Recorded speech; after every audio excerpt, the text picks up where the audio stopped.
How financial tycoons make their fortunes. The secret lies in the flow of money.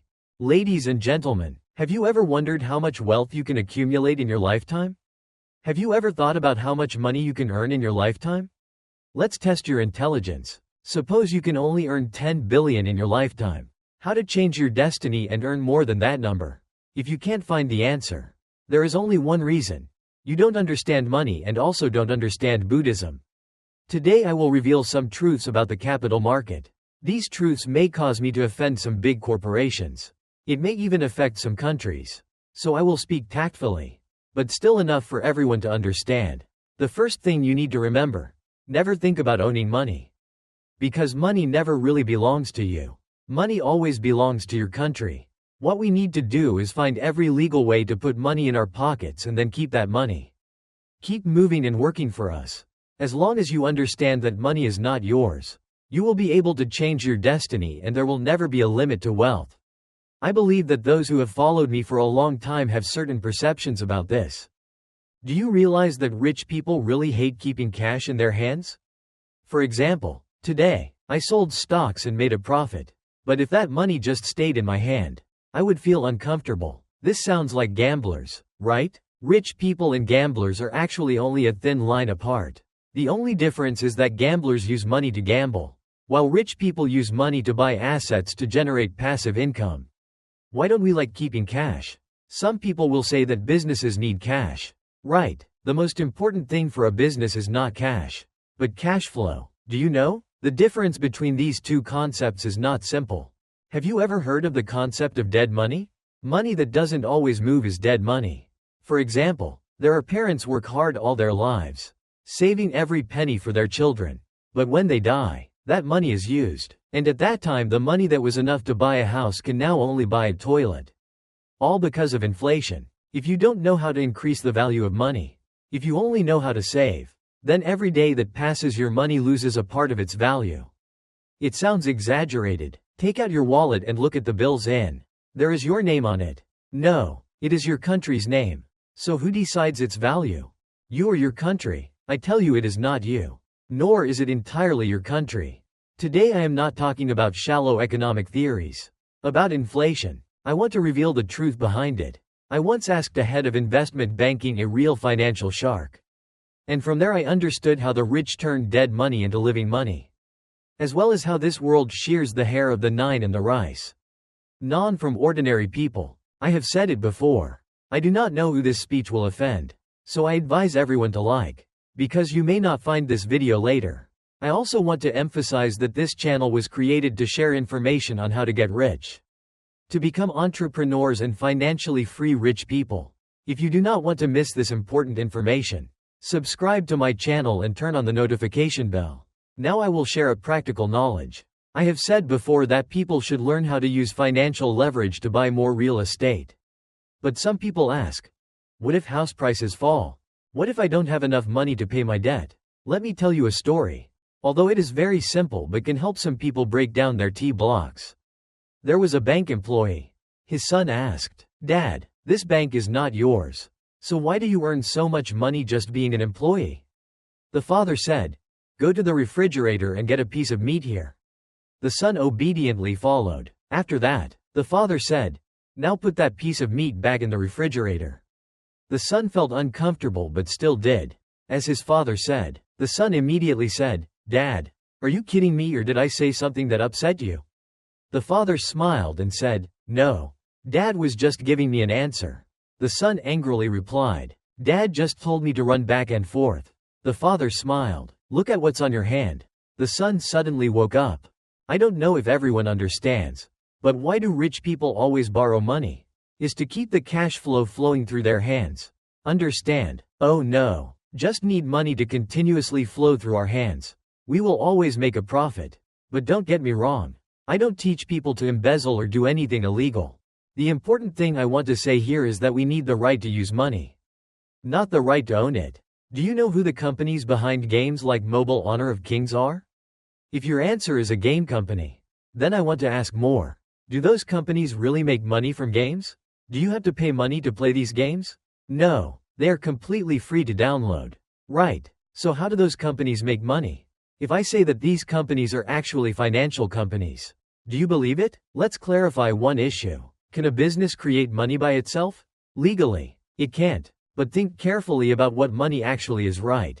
From the first lesson today we said that money has two main functions. One is a medium of exchange, i.e., I have a seashell. I can exchange it for a cow. This seashell is money. The other is a measure of value. If a cow is worth 1 seashell and a pig is worth 10 seashells. So the seashell is the unit of value. So remember, just meet the above two conditions. Something can become currency. Now think about your own company. Can a business create money? Let's look at the real world. Do we ever use cash to exchange for another form of money? Is it money in online games? In games, you can use this money to buy costumes, to participate in the lottery. Right, so how to get this type of money in the game? There are two ways. One is to use real money to buy or log in every day or play enough time to get a gift. So I ask you, can this type of money be used to buy things in the real world? To put it simply, can they be converted into real money? Do we have a way to exchange between in-game money and real money? Yes. If so, you will realize that in-game money and real-world money can be interchangeable. Not only that, in-game money can also be used to buy goods. Think about a bank card, credit card. Does the bank ever give you bonus points when using the card? These bonus points are actually money at the end of the year. Can you use those points to redeem gifts? If there are enough, you can exchange for an apartment. Legally, this is completely possible. So the question is, what? If a company can create its own currency, regardless of whether it exists in any form, as long as there is a community that trusts it and uses it for exchange, then that is that money? Yes. And this has existed. Smart people have realized long ago. That is Bitcoin. Bitcoin succeeds on the same principle that internet businesses develop. It depends on a single factor: the number of people who trust it. The more people trust it, the higher its value. In this era, if you are an entrepreneur and don't even have 5,000 followers, how can you build a company? In this era, we should not consider customers simply as customers anymore, but as fans. Look at Apple, Xiaomi, Tesla or LV. These brands don't call their customers customers, but fans. We have MI fans. Apple fans, right? So what does this have to do with you? Now, do you understand what model these trading platforms are operating on? Those platforms are essentially exploiting the right to use currency. Why? When you deposit money into the exchanges and make transactions, they don't charge you, or charge very little, because they don't make money from transaction fees, but make money from cash flow circulating on the platform. These companies are actually banks, or financial institutions, only their name does not reflect that. Imagine if you deposit $1 million into a trading platform. Then on their books immediately there is $1 million more. If there are 1 million people depositing $1 million each, how much is their total amount? A huge number. But those numbers are not important. What is important is that you understand how this money is used. Now imagine you wake up and find yourself with $1 billion more. Ignorant people will deposit it in the bank with 2% interest and they think they have $20 million per year. But think, if financial companies have a team of investment experts, how much will they earn from that money? This is the reason I always say that all rich people find ways to keep cash flow in hand, then invest it outside, because they make money from cash flow. They play financial leverage. You understand this, but when you are just an individual and not a financial institution, you also need to find a way to revive your cash flow instead of letting it sit in the bank and become dead money. Because the money you worked hard to earn, when it sits in the bank without being used, is just being borrowed by others to create more money for them. If you listen patiently to this point, you will understand how we can take advantage of financial tools to play the cash flow game. There is a book that I want to introduce to you, which is The Fake Book by Robert Kiyosaki, author of Poor Dad. I have mentioned this book before, but today I want to share an important part of history, in which this part of history is related to America. The amazing thing is that until now, there are still many people who do not know about it. Or some people know but do not understand its influence on our lives and do not know how to change that. That makes me feel extremely confused. If you want to become stronger, the first thing you need to do is study. Save the strongest people in the world. And one of the strongest countries in the world is what is indisputable. That is America. So why is America so powerful? I once mentioned the famous saying of the Rothschild family: whoever controls the currency holds most of the world's power. Everyone who likes to study history must know what America was like before they went through an important event, and as a result, they won more than half of the world's assets. Very simply, we humans, in a certain period, used something called gold in the process of trade and financial education. When everyone believed that gold was a medium of exchange, the value of became infinite. In 1944, there were 44 countries. At that time, the most developed countries in the world jointly made a decision that only America was allowed to produce gold and all other countries were not allowed to freely own gold. Do people know about this period of history? From that time, gold became the only currency designated for transactions and global payments. This means that America can use gold to buy all the world's assets and resources. But the problem is that only America has the right to create gold. So can America decide for itself the amount of gold they own? And from there, America gradually became the most powerful country in the world. Do you understand why? They mine gold, then use gold to buy everything that other countries produce. They use gold to attract the best talent from other countries. They use gold to buy back the world's most advanced technology. Because globally, gold is the only currency designated for trading and payment. And only America has the right to control gold. So they become the hegemon. So if you want to succeed, you have to learn about economics, about capitalism. But the story doesn't stop there. This is not the most powerful thing. Have you ever wondered why the US dollar is called the dollar? Initially, Americans felt that gold transactions were too cumbersome and too heavy. So they decided to turn gold into paper, named the US dollar, and other countries agreed to it.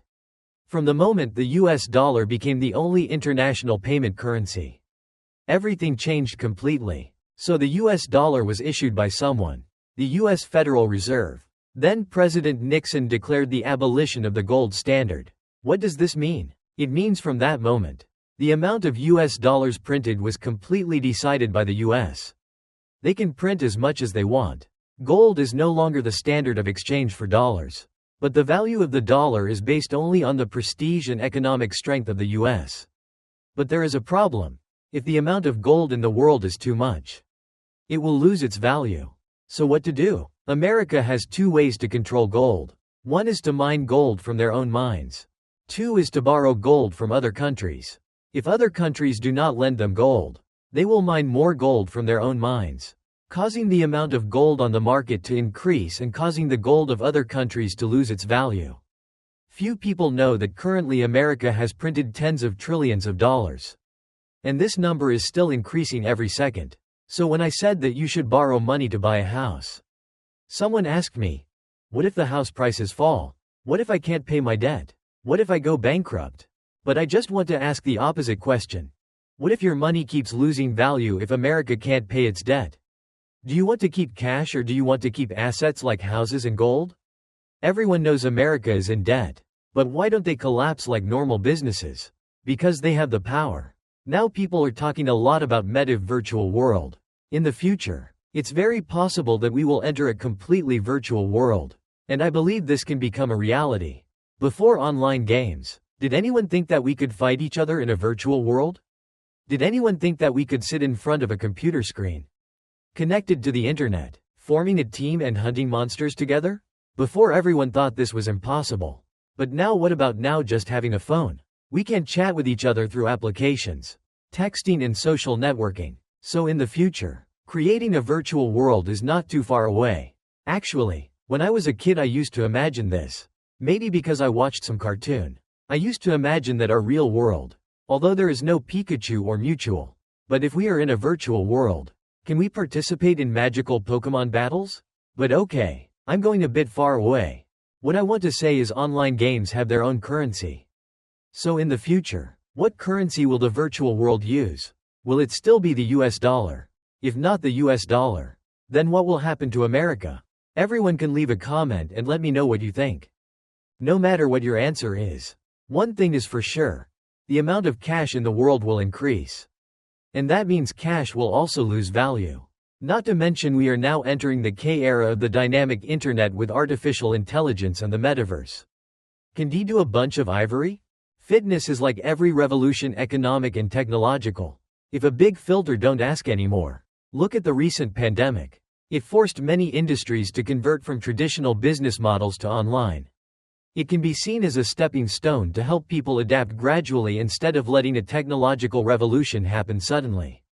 Try thinking about the story of Jack Ma after he created Taobao and Alibaba. How did traditional domestic businesses do? Many commercial enterprises and retail stores were demolished almost overnight. Consumers now tend to just go to the store to try on clothes, then go online to buy at a cheaper price. This is how a technological revolution happens. Whether it is ethical or not, it is still a step forward for society. History has proven time and time again there are people who have quietly adapted and converted. Until the majority of people realize the opportunity to make money from the virtual economy, then you will no longer have the advantage when the blue ocean has been occupied.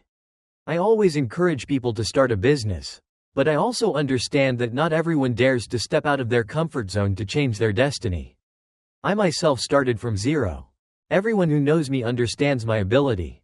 What I share and what I teach are all practical experiences that I have gone through. There is no luck or theories. They are all lessons that I have learned after many years of struggling in the market. I believe that starting a business is like physics. It is a science with its own rules and can be learned and replicated.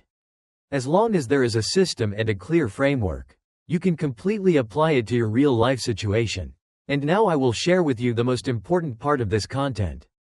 I will tell you directly how to turn dead money into living money through finance. This is another aspect of money called intangible assets. Land is a type of intangible asset. Some people will argue that it is not true. Land is a tangible asset because everyone can see it. But I will reveal to you a secret on the financial report.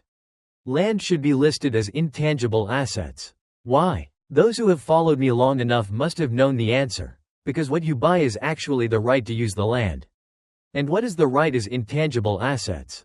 Do you understand? Yet the land or house you buy does not really belong to you, but belongs to the state. I see many people do not know this but still rush to buy a house. You try to check if your land use rights have a time limit or not.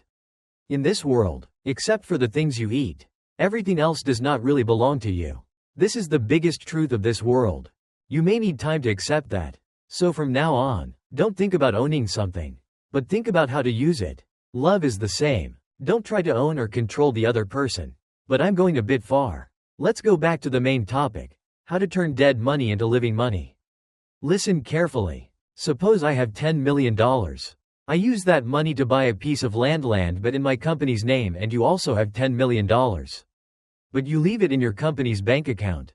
Your advantage is that the cash flow is very flexible. You can withdraw and spend it at any time. But what about cash? Is it appreciating or depreciating? Of course it depreciates because the bank interest rate is too low. And me, even though the land I bought is not liquid, I cannot withdraw money from it immediately. But if the land price increases, I can do a revaluation asset. Suppose, the first year the land is valued at $10 million. The second year the land price increases to $20 million. The third year the land price increases to $40 million. How is this increase recorded in the accounting books? According to the regulations, the increased value of the asset will be included in the profit. Do you understand? 3 years later my company can be listed on the stock exchange. Why is it known? Because my company's revenue increases by 100% each year. Why does it increase by 100%? Because the land price doubles each year. What about you? You let $10 million in a bank account. After 3 years it is still $10 million. That is dead money. Someone will ask, is it that the financial market does not care about the real amount of money of a company? Why is it that nowhere in the capital market the only thing they care about is the financial report? When money becomes an asset, its value completely changes. And that is still not the most important thing. Why do I encourage people to open a startup company to be their own boss? For a simple reason. In this world, the rules of the capital market are always decided by the capitalists. The advantage never belongs to the poor people. People think that billionaires like Warren Buffett pay a lot of taxes. The more they earn, the more they pay, right? But why is it said everywhere that billionaires like Buffett, Bill Gates or US President Donald Trump sleep very little? Trump once answered, because we have wisdom. Let me tell you a real story you will understand right away. There is a businessman I do not convenient to name him spent $50 million to buy a painting by Van. The press and media reported believe that he bought that painting as an individual.